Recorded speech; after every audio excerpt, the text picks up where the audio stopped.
एक नए वीडियो के साथ आज मैं फिर हाजिर हूं, आपका होस्ट दोस्त क्रांति जोशी। आपका स्वागत करता हूं मेरे रिव्यू मास्टर में, जिसमें हम लेके आते हैं वर्ल्ड अफेयर्स और डिफेंस की दिन भर की टॉप खबरें। तो चलिए जान लेते हैं। सबसे पहले हम लोग बात करेंगे सर क्रीक एरिया की, जहां पर भारत और पाकिस्तान का बॉर्डर लगता है। यहां पर एक जगह है हरामी नाला एरिया, जहां पर पाकिस्तानी नागरिक पाए गए। पाकिस्तानियों की कुछ 11 बोट निकलकर सामने आई हैं। बुधवार को 8 बोटें पकड़ी गई थी और 3 बोट फिर से जब क्रीक क्रोकोडाइल कमांडोज को वहां पर लॉन्च किया गया था तब निकलकर सामने आई हैं। यहां पर इनको एयर लॉन्च किया गया, हेलीकॉप्टर से एयर ड्रॉप किया गया और इन्होंने ही और नाव यहां पर पकड़ी हैं। यहां पर पाकिस्तानी नागरिकों को भी पकड़ा है। इसके अलावा कहा जा रहा है कि गरुड़ कमांडोज का भी इस्तेमाल किया गया था। जो ये क्रीक क्रोकोडाइल कमांडोज हैं वो बीएसएफ के जवान हैं, उनकी ये कमांडो की विंग है। इस एरिया में कहा जा रहा है कि जो पाकिस्तानी नागरिक हैं ये फिशरमैन हैं, मछुआरे हैं और छुपे रहते थे और यहां पर मछलियां पकड़ते थे। पर इसको दूसरे एंगल से भी देखा जा रहा है और इसकी इन्वेस्टिगेशन की जा रही है।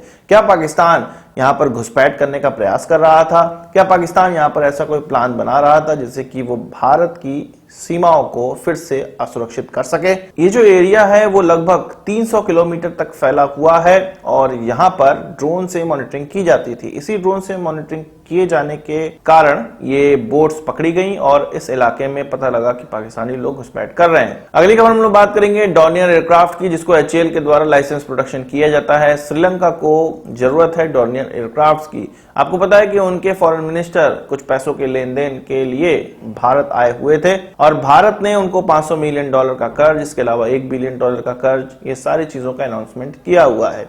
उनके द्वारा यह कहा गया कि भारत के साथ डिफेंस कॉर्पोरेशन में कई चीजें खरीदने का प्रयास किया जा रहा है, पर अभी वो इस समय केवल डॉर्नियर एयरक्राफ्ट के बारे में बता सकते हैं। 2 डॉर्नियर एयरक्राफ्ट श्रीलंका खरीदने का प्रयास कर रहा है या खरीदने की सोच रहा है भारत से, तो उसी के बारे में उन्होंने बताया। अब बात कर लेते हैं नेवी के द्वारा एक प्रोजेक्ट किया जा रहा है जिसमें कि एक क्वाडकॉप्टर बनाया जा रहा है और ऐसा क्वाडकॉप्टर बनाया जा रहा है जो कि किसी व्यक्ति को भी एक स्थान से दूसरे स्थान तक ले जा सके। मुख्यतः इसमें एक शिप से दूसरे शिप तक ले जाने योग्य कैपेबिलिटी होगी। इसके माध्यम से मटेरियल भी ले जाया जा सकता है, जो कि मैसर सागर डिफेंस इंजीनियरिंग और Naval Innovation and Indianisation Organisation द्वारा आपस में कोलैबोरेट करके बनाया जा रहा है। तो इसी प्रोजेक्ट का रिव्यू करने के लिए हमारे vice chief of naval staff पहुंचे हुए थे। इसका नाम वरुणा रखा गया है। ड्रोन को देखकर ही आपको लग रहा होगा कि ये लगभग 100 से 150 किलो वजन ले जाने योग्य होने वाले हैं। हिलते हुए डेक में, जो कि जनरली शिप्स का होता है सी में, वहां पर आसानी से इसको लैंड कराया जा सकता है। किसी डेजिग्नेट स्थान को दे दिया जाएगा और वहां पर ही इनको लैंड करना होगा। इस प्रकार की कैपेबिलिटी भी इनमें होगी। बात कर लेते हैं पाकिस्तान और म्यांमार के रिश्तों की। चीन के द्वारा ये रिश्ते और आगे बढ़ाए जा रहे हैं। अभी आपको पता है कि म्यांमार में जुंटा राज चल रहा है, या आप कह सकते हैं कि सैन्य विद्रोहियों का राज चल रहा है, जिनको की कुछ हथियारों की आवश्यकता है। भारत से भी इनको मिल रहे हैं, अब पाकिस्तान के द्वारा भी इनको हथियार प्रोवाइड किए जा रहे हैं। म्यांमार का एक डायरेक्टरेट ऑफ मिलिट्री प्रोक्योरमेंट है जो कि अपना एक ग्रुप भेजने वाला है पाकिस्तान में, और ये किस लिए जाने वाला है?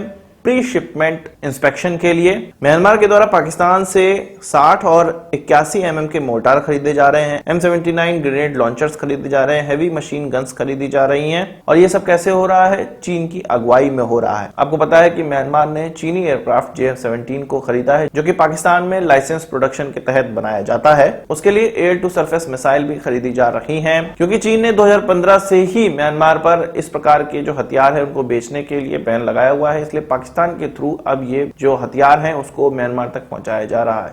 विश्व की नजरों में चीन के द्वारा म्यांमार को कोई भी हथियार नहीं दिए जा रहे हैं, पर बैकडोर से वो सारे हथियार म्यांमार तक पहुंचा रहा है। वहीं बात कर लेते हैं चीन की स्पाई एजेंसी MSS। इसके द्वारा एक व्यापारी को चुना गया जो कि चाइनीज व्यापारी था और ऑस्ट्रेलिया में भी इसका प्रभुत्व था। इस व्यापारी के द्वारा ऑस्ट्रेलिया के लेबर पार्टी के एक कैंडिडेट को सपोर्ट किया जा रहा था, जो कि न्यू साउथ वेल्स में होने वाले चुनाव के लिए खड़ा था।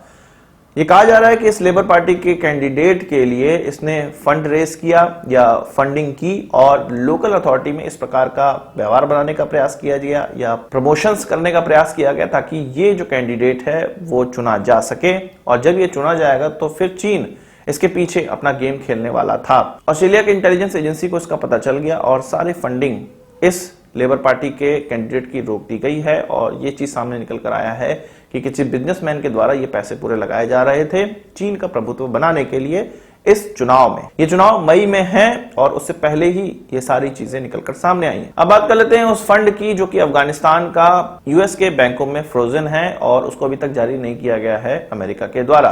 तालिबानियों का यह कहना था कि अब अफगानिस्तान में उनका राज हो गया है, तो ये जो अफगानिस्तानियों का पैसा है वो उनको दे दिया जाए ताकि वो अफगानिस्तान में इसको खर्च कर सके। अब बाइडेन एडमिनिस्ट्रेशन ने एक स्टेप लेने का फैसला कर लिया है जिसमें कि इसमें $3.5 बिलियन उन लोगों को दिए जाएंगे जो कि 11 सितंबर के हमले में मारे गए थे, उनके विक्टिम्स को इसको दे दिया जाएगा, पैसे पूरे बांट दिए जाएंगे।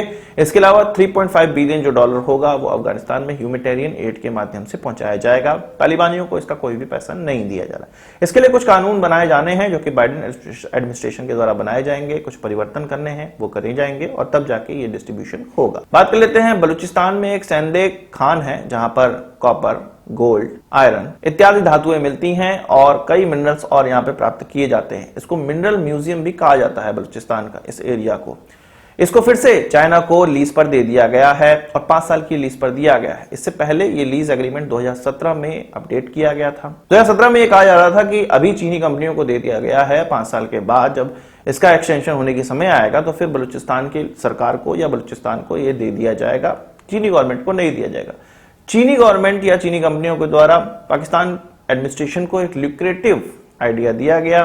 3% के बजाय 53% तक अब वो पाकिस्तान को इसका रेवेन्यू देने को तैयार हो गए थे। पाकिस्तान पैसों का भूखा, उसने बोला कि ठीक है फिर से इसी कंपनी को, इसी चीनी कंपनी को इसको दे दिया जाएगा। पर पाकिस्तान को ये नहीं पता है या उनके पास कोई भी मेथड नहीं है कि ये चीन के द्वारा कितना यहां से खनन किया जा रहा है और इस खनन को कैसे मापा जाएगा और कितने पैसे उनसे लिए जाएंगे। जो चीनी कंपनीज कह देती हैं कितना खनन हुआ है, पाकिस्तान उसी को मान जाता है। इस पर पूरा एडिटोरियल निकल कर आया है डॉन में, आप उसको पढ़ सकते हैं, लिंक मैं डिस्क्रिप्शन में दे दूंगा। तो पाकिस्तानियों के पास कुछ नई मेथड है, उनको जितने पैसे पकड़ाए जा रहे हैं वो पकड़ रहे हैं। इनफैक्ट ये कह सकते हैं कि उनकी सरकार ने एक तरह से बलूचिस्तान के जितने भी मिनरल हैं उसको अपने फायदे के लिए बेच दिया है और कहा जा रहा है कि इस चीनी कंपनी के द्वारा इसका अत्यधिक मात्रा में दोहन किया जा रहा है और जितना आंका गया था कि मिनरल्स इतने समय तक चलेंगे उससे जल्द ही ये खत्म होने वाले हैं। बलूचिस्तान को कुछ नहीं मिलेगा, वहां के लोगों को कुछ नहीं मिलेगा। पाकिस्तानी और उनके हुक्मरान ये सारी चीजें चीनियों को बेच के जाने वाले हैं। आज की इस वीडियो के लिए बस इतना ही। आशा करता हूं कि वीडियो पसंद आई होगी, आप इसको एक पाराथन से जोड़ देंगे। इस वीडियो से मुझे सवाल सुझाव को कमेंट बॉक्स में जरूर लाइएगा और यदि आपने हमारा चैनल सब्सक्राइब नहीं किया उसे भी कर लीजिए क्योंकि हम इस प्रकार की वीडियो लाते रहते हैं। नमस्कार, थैंक यू, जय हिंद।